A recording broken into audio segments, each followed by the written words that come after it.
Hello বন্ধুরা, সুপর্ণা রান্নাঘরে সবাইকে স্বাগত। আশা করছি আপনারা সবাই ভালো আছেন। আজকের আমার রেসিপি কুমড়ো আলু কাঁকড়া দিয়ে তরকারি। বন্ধুরা, আমার এই রেসিপিটি প্রথম থেকে শেষ পর্যন্ত দেখার জন্য অনুরোধ রইল, আর আমার চ্যানেলটি সাবস্ক্রাইব করে আমার পাশে থাকার অনুরোধ রইল। বন্ধুরা, আপনারাও বাড়িতে এভাবে তৈরি করে খেয়ে দেখবেন, খুবই ভালো লাগবে। তা চলো রান্নাটা শুরু করে নিই। আলু কুমড়ো নিয়েছি, আলু কুমড়ো আমি ডুমো করে কেটে নিয়েছি। কাঁকড়া কেটে নিয়েছি, কাঁকড়া ঘিটা আলাদা করে নিয়েছি। এবার কাঁকড়ার মধ্যে নুন হলুদ দিয়ে আমি একটু মাখিয়ে নিচ্ছি। এবার গ্যাস জ্বালিয়ে কড়া বসিয়ে দিয়েছি। কড়ার মধ্যে আমি সাদা তেল দিলাম। আমি সাদা তেলে রান্না করছি, আপনারা মনে করলে সর্ষের তেলেও করতে পারেন। এবার আলুগুলো আমি ভালো করে ভেজে নেব নুন আর হলুদ গুঁড়ো দিয়ে। এভাবে একটু লাল লাল করে ভেজে নিতে হবে। আলু আমার ভাজা হয়ে গেছে, তুলে নিচ্ছে। দেখুন বন্ধুরা, কত সুন্দর হয়েছে লাল লাল। এবার ওই তেলের মধ্যে আমি কুমড়োগুলো দিয়ে দিলাম। কুমড়োগুলোকে ওইভাবে ভেজে নিতে হবে। এখানে একটু নুন হলুদ দিয়ে আমি ভেজে নিচ্ছি। কুমড়ো আমার ভাজা হয়ে গেছে, আমি তুলে নিচ্ছি। এবার ওই তেলের মধ্যে আমি কাঁকড়াগুলো দিয়ে দিলাম। কাঁকড়াগুলোকে একটু ভেজে নেব, খুব বেশি আমি ভাজবো না, একটু হালকা করেই ভাজবো। ভাজা হয়ে গেছে, আমি তুলে দেখাচ্ছি।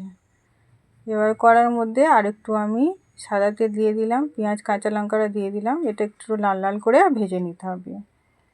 ভাজা হয়ে গেছে, এখানে আমি একটু আদা বাটা, রসুন বাটা আর একটু জিরে বাটা দিয়ে দিলাম। দিয়ে ওটাকে একটু কষিয়ে নিলাম। এবার টমেটো কাটা ছিল, সেটাও আমি এর মধ্যে দিয়ে একটু কষিয়ে নিচ্ছি।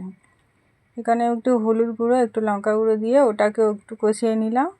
এবার আলুগুলো আর কুমড়োগুলো আমি দিয়ে দিলাম, দিয়ে একটু ভালো করে কষাতে হবে মশলার সাথে।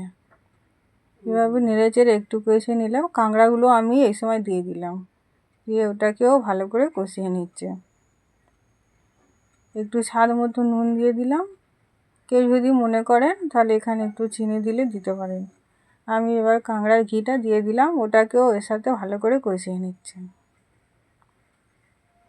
এবারে আমি এখানে একটু জল দিয়ে দিচ্ছি।